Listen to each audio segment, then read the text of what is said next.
And shape I'm in. If you're not quite in the shape you want to be in, you're going to want to listen to this next chat. A lot of us start the week with good intentions to exercise more, but between work, kids, weather, tiredness, travel, and everything else life throws at us, those plans can fall over pretty quickly. So what if getting healthier is not about finding the perfect workout, but making movement feel more doable? That sounds pretty good. Psychologist Dr. Jo Lukens joins you now. Morning, Dr. Jo. Good morning, Miranda. Good to speak with you. Great having you on the program this morning. Why can the way we think about exercise make such a big difference to whether we actually do it? Yes, you made such a great point at the start when you said we start with good intentions, but how do we get intentions into actions? And I think one of the ways that our brain works is we're constantly navigating the pros and the cons of doing something. We're trying to work out why we might want to do something and why potentially we wouldn't. And like you said, in the busyness of most people's lives, it becomes easy for exercise to drop to the bottom of the list. So when we become less, can I say, rigid in our thinking around our exercising about what it needs to look like, and we can see how we can benefit from something smaller and worthwhile, we're far more likely to act. I guess a lot of people fall into that trap of thinking, if I can't do a proper workout, there's no point. Why is that such a hard mindset to break? You mentioned that word rigid. Yeah, and look, I feel like I can say rigid because I know I fall prey to it from time to time. Like if someone said, I need to walk for 30 minutes every afternoon, which would be a great goal for many of us to have, and let's say life comes along and then you've only got, like you said, 15 minutes, we go, well, what's the point? There's not going to be any benefit from it. And what we know is we want to be able to reduce the friction in our mind and be able to adapt a bit more about what's real. And we always know that some is better than none. It might not be the 30 minutes, but 15 minutes is still great if we can get out and get our bodies moving. So a more flexible exercise plan is what you're talking about there?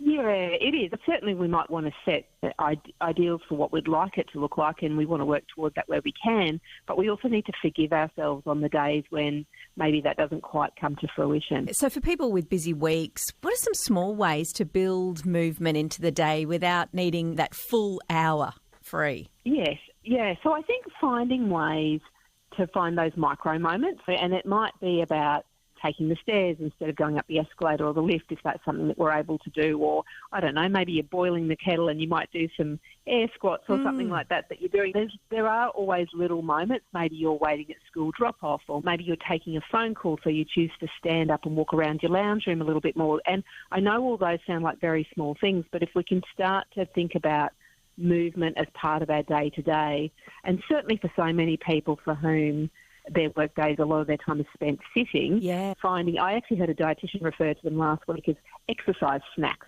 which I thought was an interesting way to think about it. But it's that idea of, we know that snacking through the day is a good way for our nutrition, and exercise very much fits into that mindset as well. And isn't it interesting, Dr. Jo, if we've got 5 minutes spare, we're more likely to jump on our phone, but that exercise snacking makes a lot of sense.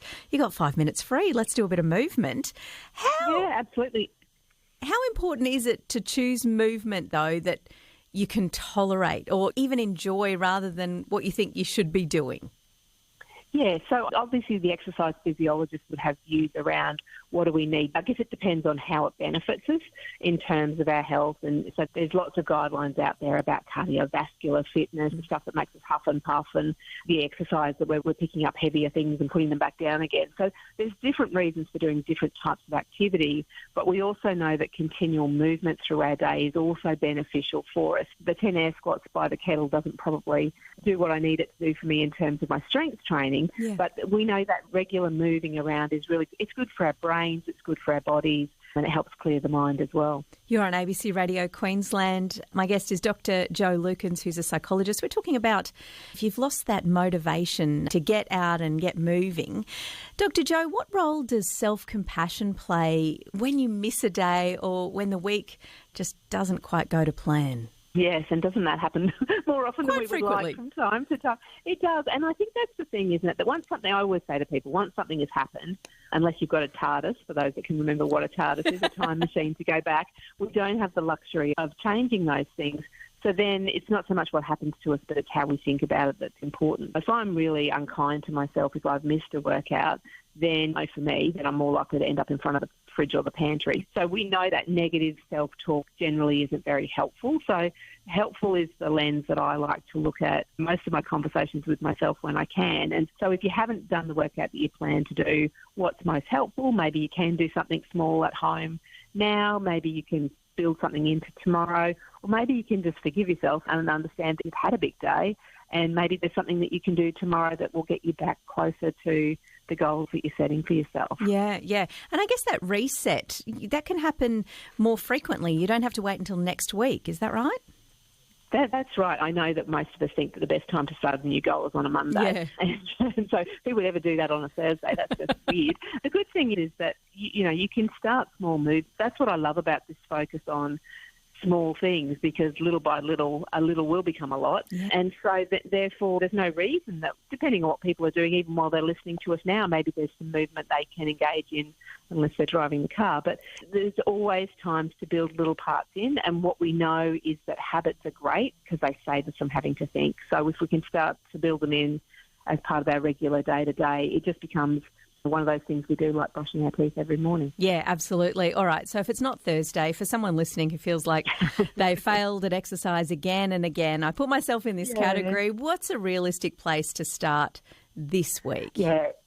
So this week I would say start small. I would pick a tiny goal that you'd be happy to do even on a day that's not going so great, because sometimes when we set ourselves goals, it's when we are feeling motivated. So choose a movement that you enjoy.